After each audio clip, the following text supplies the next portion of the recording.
In the end, I get my sweet vengeance when my dad refuses to pay for my college, crushing my ambitions of being a golden child protector. I am 32 years old, and my younger brother is 28 years old. Our dad, who is 56 years old, has been our primary caregiver since we were in middle school. Over time, I grew accustomed to my dad's preference for my brother over me. Because I was so uninterested in sports and other stereotypically masculine activities, I was never my dad's ideal kid. Being a major mama's boy was just my way of expressing my preference for more traditionally feminine pursuits. Cooking, reading, and singing were my three favorite things in the world. I was never very good at football, despite my dad's best efforts, and we eventually drifted apart as a result. In contrast, my brother exemplified my father's ideal son model. He was an unflappable young man who had no fear of getting his hands filthy or wounded while playing. Even though he clearly adored my brother more than me, he was the ideal son for my dad. He was quite complimentary of my brother, but never of me. However, my mother was always fair. I liked her more because she was fair to us both. Although I made an attempt to spend time with and become friends with my dad, he was just as uninterested in mending our connection after we had grown apart. My mother, the rock that held our dysfunctional family together, died when I was in 8th school. As soon as we learned she had cancer, it was too late to rescue her. She passed away unexpectedly. After my mother passed away, I was distraught and went into a downward spiral. During that period, I found refuge in the kitchen, where I would prepare a new dish with the urgency of a person whose life was in danger. My mom always said that she would have been a chef if she hadn't been coerced into inheriting her dad's company. She was a fantastic cook. Since my brother and dad were useless in helping me cope with my emotions, the only thing that helped was cooking. When my mom passed away, my family buried whatever feelings they may have had and actually became distant from me, even though in a typical family, a tragedy like this would have brought us closer together. My father was already irritated by my obsession with cooking, so he would constantly tell me to do something more manly with my life. When he finally had enough, he threatened to have me do all the housework if he caught me in the kitchen again. After I informed him he never loved me and he agreed, we got into a large argument about his insistence that I be more masculine like my brother. Now that it was all out in the open, I don't think my father and I ever had another really honest conversation. After that, I stopped attempting to win him over, and he didn't appear to care either. I stayed in my room for a couple of years, listening to music and trying out various cuisines. For the sake of both my mother and myself, I was hellbent on making this chef thing work. At the same time, my dad and I would only have serious, emergency conversations. Like our dad, my brother showed little concern for me and mostly disregarded me. Thus, I had essentially no one to rely on following my mom's death. When the time came for me to submit my college applications, I made sure to target both traditional universities and prestigious culinary schools. This way, I could give each a fair chance. I had to give it a go, even though I had no idea whether my dad would approve. I was able to get into many of the schools I applied to, including one of the top ones in France, because I had already interned secretly that summer at a restaurant, gained some experience, and convinced them to write a recommendation letter for me. I couldn't contain my excitement at finally getting my hands on this, but I was also apprehensive about having to seek my dad's approval. I was determined to make this happen for myself, so I was prepared to ask him to release me if he showed any signs of reluctance. In the end, I told my dad about my plans because I wouldn't give up on my aspirations no matter what. I expected him to tell me it wasn't a manly job, but I was unprepared for him to refuse to pay for my college. Since my dad was far from impoverished, I was really perplexed when he informed me that he would not be covering any of the costs associated with my schooling. Actually, Dad had enough money to send me to France. He was quite wealthy. His unwillingness to pay for my tuition had nothing to do with finances. Problematically, my younger brother would develop insecurities if I enrolled at that esteemed institution in France. He was already having trouble concentrating and failing classes, so my parents wanted me to go to community college or figure out how to pay for it on my own. I was at a loss for words as I tried to comprehend how he could be so callous to his own son. Despite my best efforts to convince him that I needed this, Dad remained adamantly opposed to covering my tuition. Moreover, He has made it clear that he does not want me to compete with his son and that the welfare of my brother is his first concern. I couldn't believe it was happening, since I don't think any other father would do anything to ruin his child's aspirations for the sake of his favorite. I begged and cried my heart out, but he still wouldn't budge. Eventually, we got into a heated argument, during which I yelled at him before finally leaving his house. Instead, I began residing with my maternal aunt, who happens to be my mother's elder sister. I stayed put for a while because I felt at home in the house where my mom and I had grown up, and I also didn't want to transfer schools, which would have been necessary if I had moved in with my aunt, who lived quite a ways from my high school. I explained to her that I was in a tough spot since my dad flat out refused to pay for my college expenses. Asking mom for a large sum of money seemed like crap because she wasn't as wealthy as my dad, but she promised me that she would cover all my bills. I will be eternally thankful to her for the manner in which she rallied her friends to help pay for my culinary school of choice. Upon arrival, I worked part-time and made every effort to maximize my time there in order to justify the financial investment. I worked my way up by working really, really hard. I was one of the best chefs there when I graduated, and I was hired shortly after. I began working at an exclusive French restaurant and gradually repaid my debt by sending half of my earnings back to my aunt. Thankfully, I was able to avoid taking out a student loan, since otherwise, I doubt I would have been able to repay it. Anyway, I saved up enough money to build my own restaurant after working in France for a few years. Then I moved back home. Over the last several years, I've worked my way up to head chef at another local eatery, all the while keeping my eye on the prize, the opportunity to create my own eatery. I was finally able to open the restaurant I had been dreaming of for so long a few weeks ago, since everything was finally in order. Thanks to the support of 2 French friends I made while studying abroad, I am now a co-owner of a restaurant. I was thrilled when they let me pick the name. We were all fine with launching our restaurant in the location I had chosen, as we were all from the same state. It was a stroke of fate that I picked my mother's name as the base, as she is blessed with a lovely and unusual surname, even in the city where we have lived. At last, everything was fitting nicely. Prior to our formal opening a few days ago, we even had a little celebration for a few of the invited visitors. My aunt and a handful of her friends had generously helped pay for my schooling, so I naturally invited them. That was essentially all. I did extend invitations to a few of my schoolmates, though. The reasons for not inviting my brother and father are self-explanatory.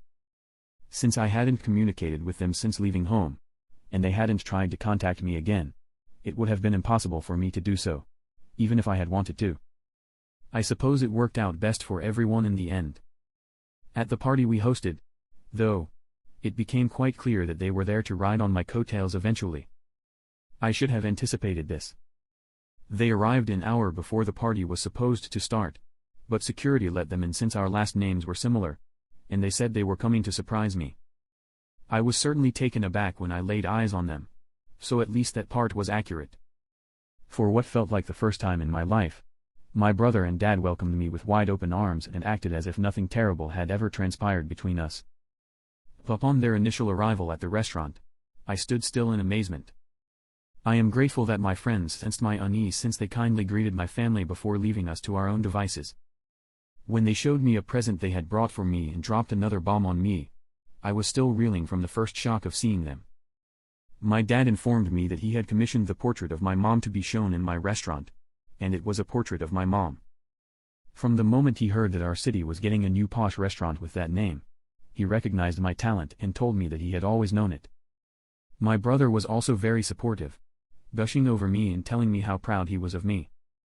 At first, I didn't trust my ears, and then I realized something was really off about this. Knowing that they had to have a purpose for being here, I remained silent and patiently waited for them to come to the point. They did, in the end, come to the point of their visit, and I allowed them to finish speaking. It turns out that my brother was now working as a bartender. My dad had convinced a friend of his to hire him at his club, so even that was doable. I never saw my brother land the well-paying jobs my dad had envisioned for him, since his grades steadily declined throughout high school and college. Plus, he hadn't been particularly good in high school football, which meant he couldn't receive a sports scholarship either. It's ironic that he had to attend community college after getting rejected from all the other options. Despite the fact that he had done nothing to merit it, they wanted me to elevate my brother's status by making him a business partner. Despite the overwhelming impulse to burst into laughter, I restrained myself and instead informed them that I would give it some thought. But I didn't intend to give it much thought. I didn't want to say no to them. I had a better scheme to embarrass my family, who would emerge from hiding as soon as they heard about my triumph, so I wanted them to remain for the celebration. They gave off the impression that they were satisfied, but they were completely unprepared for what was to come. Our invited friends began to trickle in after a short period, and we had everyone there within an hour. I went out with friends that night, and my brother and dad did the same. I overheard them bragging about me to a few people, and I was amazed by their boldness.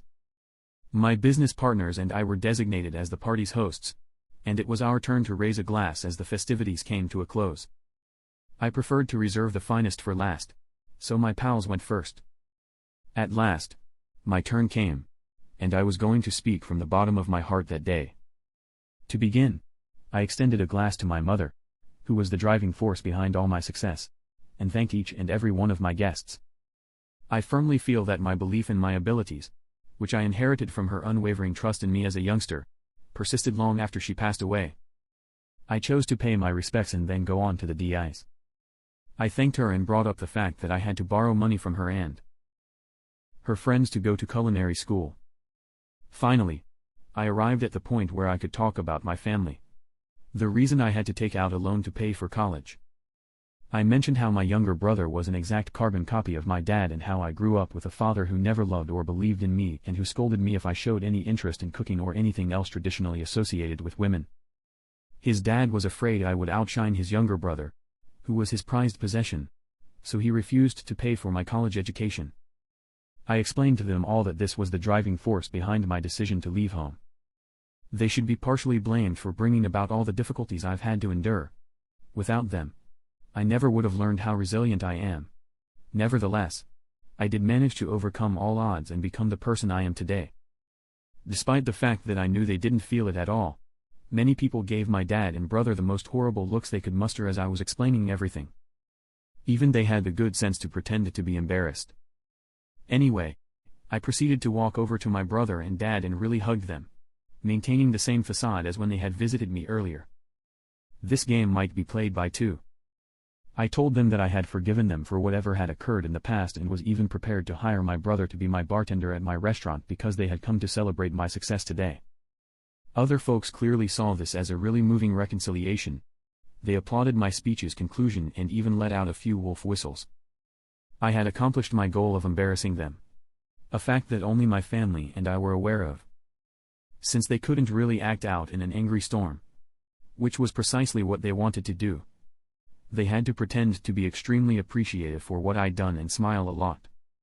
My dad and brother confronted me outside my restaurant after a while, when the throng had dispersed and it was finally time to go home. Their anger was palpable, and I thought I saw my brother's wrath well up in his eyes. If I had never planned to make my brother a partner, I should have simply sent them away the moment they came. Instead, they demanded an explanation for my actions.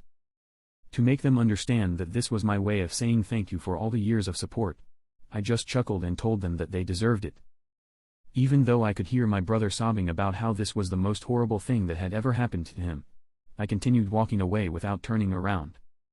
Even though my dad was furious and shouted at me to warn me I would regret it, I didn't care since I was already in my car and was driving away. I haven't had any communication from them since it occurred a few days ago. Although I disagree with my aunt, I can't help but feel that I may have taken things a bit too far and should have simply booted them out at the beginning of this situation. It was justly earned.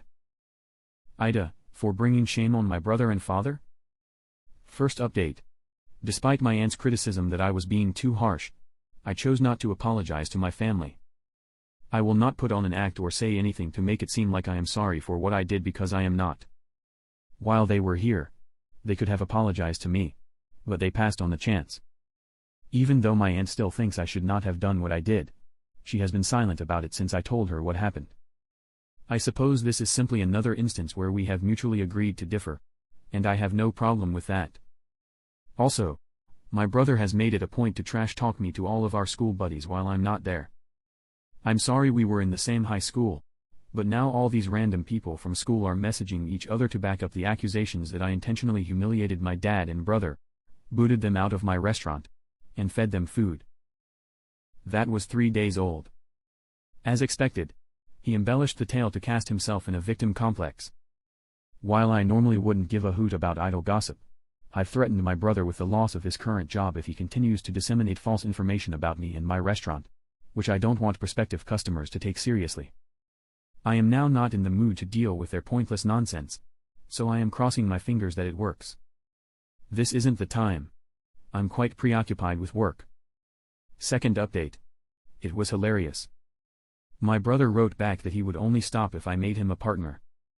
I don't know what level of foolishness and illusion this guy is on. Plus, isn't it foolish for him to trash talk the same restaurant if he wants to be a partner?